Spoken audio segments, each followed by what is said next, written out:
Olá, queridos, pastor José Celestino, estamos aqui para a nossa aula de paracletologia. Paracletologia. Esse termo é usado para denominar a matéria da qual falaremos sobre o Espírito Santo de Deus. Paracletos é um dos nomes, uma das definições gregas para o nome do Espírito Santo de Deus. Ele é chamado, na teologia ocidental, de a terceira pessoa da Trindade. É óbvio que essa palavra Trindade não existe na Bíblia Sagrada. Não existe o termo Trindade na Bíblia. É óbvio que as pessoas tratam assim apenas com o objetivo de deixar mais didático o entendimento de Deus, Pai, Filho e Espírito Santo. Então, e é uma maneira objetiva de nomear as três operações de Deus vistas na Bíblia Sagrada. Enquanto Deus entre nós era a representação viva e Jesus é a representação da palavra de Deus, o Espírito Santo é a manifestação de Deus dentro de nós. Ok? Primeira carta do apóstolo Paulo aos Coríntios, capítulo número 2, versículo de número 11, diz: porque qual dos homens sabe as coisas do homem, senão o Espírito do homem que nele está? Assim também ninguém sabe as coisas de Deus, senão o Espírito de Deus. Como não é possível separar o homem do Espírito do homem, não se pode separar Deus do Espírito de Deus. O Espírito Santo não é uma força de Deus, o Espírito Santo é Deus.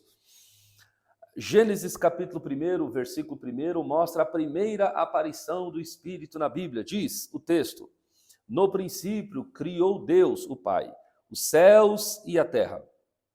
E a terra era sem forma e vazia, e havia trevas sobre a face do abismo. E o Espírito de Deus, Espírito Santo, se movia sobre a face das águas. E disse Deus: haja luz. E essa luz é o próprio Jesus, está lá em João. Ele estava no princípio com Deus. E viu Deus que era boa a luz. E fez Deus separação entre luz e trevas. A luz ele chamou dia, as trevas ele chamou noite. E foi a tarde e a manhã o primeiro dia. A terra caótica, sem forma, vazia, em trevas e em abismos, já havia sido tocada pela força maligna de Satanás, que havia caído em tempos anteriores. Conforme o relato profético de Daniel, no capítulo de número 28, perfeito eras em todos os teus caminhos, desde o dia em que foste criado, Deus está falando acerca de Satanás, até o dia que se achou iniquidade em ti. Na multiplicação do teu comércio encheu o teu interior de violência e pecaste. Por isso te lancei profanado do monte de Deus e te fiz perecer, ó querubim cobridor, do meio das pedras afogueadas. Isaías 45, versículo 18 diz: porque assim diz o Senhor, que tem criado os céus, o Senhor que formou a terra e o fez, ele a confirmou, não a criou vazia, mas a formou para que fosse habitada. Eu sou o Senhor e não há outro. Aparentemente a terra foi criada perfeita por Deus e foi atingida pelo caos de Satanás e seus demônios. Mas mesmo caótica, Deus não desprezaria a terra que foi criada por ele.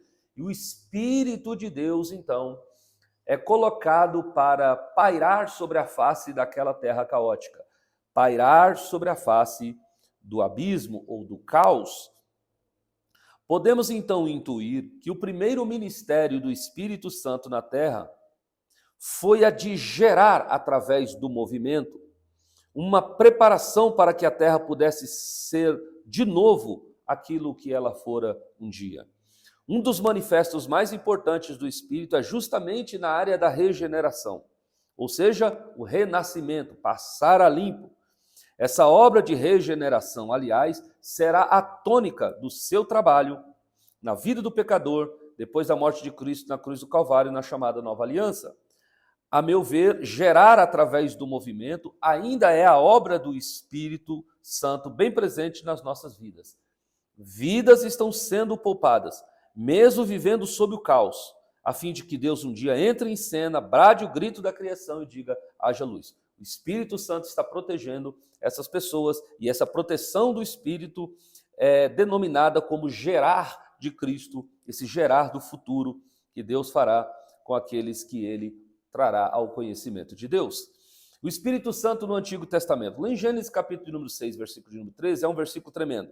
Então diz o Senhor: não contenderá mais para sempre o meu Espírito para sempre com o homem, porquanto agora ele é carne. Portanto, serão seus dias 120 anos. Na segunda aparição do Espírito Santo das Escrituras, mostra bem o dilema de Deus na sua relação com o ser humano. Nesse texto há uma clara definição de que o espírito humano é a peça fundamental pela qual Deus se comunica com o homem. Então, eu digo, o homem é um espírito que tem uma alma e vive em um corpo. Repetindo, o homem é um espírito que tem uma alma e habita em um corpo. O verdadeiro eu não é essa pessoa que vocês estão vendo. Esse aqui é apenas o invólucro que carrega o verdadeiro eu, porque eu sou um espírito. O homem é um ser espiritual, que ele tem uma alma. A alma é o poder decisório do homem. É com a alma que o homem busca a Deus e é com a alma que o homem peca. Alguns erradamente acham que é com o corpo que se peca. Não, o corpo é apenas levado ao pecado por causa do poder decisório da nossa mente. Então, o corpo é apenas o invólucro que leva o verdadeiro eu a fazer coisas nessa terra. Tanto que a Bíblia diz, a alma, que é o poder decisório, a alma que pecar, essa morrerá. Então, é com a alma que nós buscamos a Deus, de corpo, alma, e é com a alma que também nós pecamos. A alma que pecar, portanto, esta morrerá. Então, a morte do corpo físico decorre por conta da morte da alma. Então, a alma está longe de Deus e faz com que o corpo esteja longe de Deus. A única parte que está dentro de nós e que não peca é o Espírito. O Espírito está dentro de nós.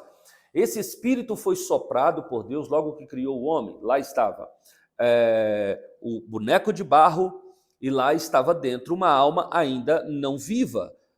Uma alma que precisava viver.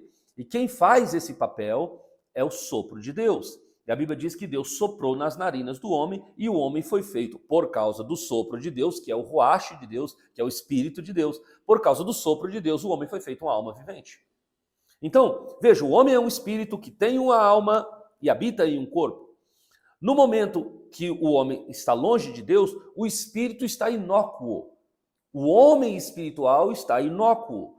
O homem espiritual, vamos chamá-lo de um conector entre o homem e Deus. Então, há em cada ser humano um conector que faz com que esse homem tenha uma comunicação com Deus. E a comunicação de Deus a esse homem é feita através desse conector, que é chamado de o espírito do homem. Então, o espírito do homem precisa ouvir Deus para ressuscitar, para voltar à vida. Então, o homem morto não tem vida em si mesmo, porque o espírito está morto. Agora, no momento em que Deus vai falar com esse homem através da sua palavra, ele fala ao espírito desse homem. E quando ele fala ao espírito desse homem, esse homem volta a ter vida. Então, sempre Deus falará com o homem através do espírito. Deus não vem na nossa carne. Tem pessoas que dizem, olha, eu sinto Deus na minha carne. Não, Deus não habita na carne do homem. Ah, mas olha, eu quero que Deus trabalhe, entre na minha mente, seja possuído por Deus. Não, Deus não fará isso na mente humana. Deus fará isso no espírito do homem. É claro que o espírito do homem, sendo comunicado vida por Deus, todo o seu corpo e a sua alma será afetada positivamente pela vida de Deus, pela palavra de Deus que veio através desse canal de comunicação que é o Espírito. Então ninguém conhece a Deus se não for pelo Espírito de Deus. Ninguém conhece o homem se não o Espírito do homem que nele está. Agora veja, quando Deus se manifesta a esse homem volta a ter vida. Tem uma coisa interessante acerca do Espírito. Está lá em Gênesis capítulo 8, versículo de número 8. Deus soltou uma pomba, está falando do episódio da Arca de Noé, para ver se as águas tinham minguado sobre a face da terra. A pomba não achou repouso para a planta do seu pé e voltou a ele para a arca, porque as águas estavam sobre a face da terra.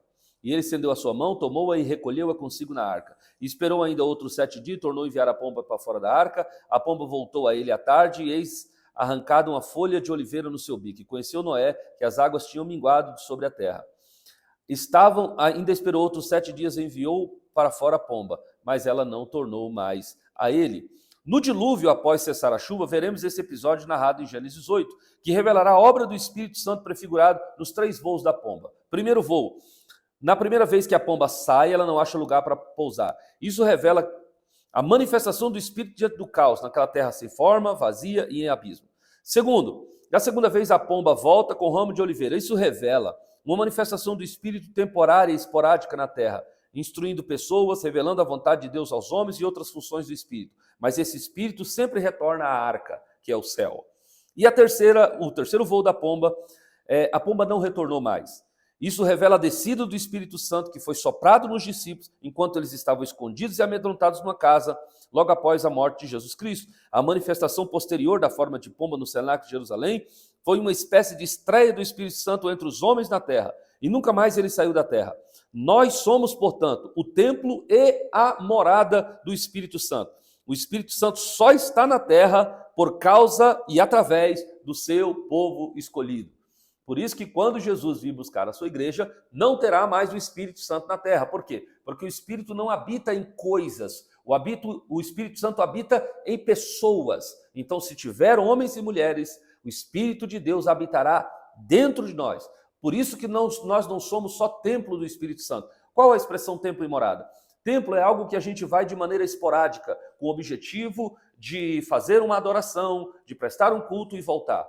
Mas o Espírito Santo não só é templo, nós não somos só templo do Espírito Santo. Ou seja, não temos o Espírito Santo só de maneira esporádica. Nós somos templo e morada do Espírito Santo. Então ele está todo o tempo na vida daqueles que possuem a salvação de Jesus Cristo. Outro aspecto do Espírito Santo, Bezaliel foi cheio do Espírito Santo, está lá em Êxodo, capítulo 31, versículo 1, que diz: Depois falou o Senhor a Moisés, dizendo: Eis que eu tenho chamado pelo nome a Bezaliel, filho de Uri, filho de Ur, da tribo de Judá.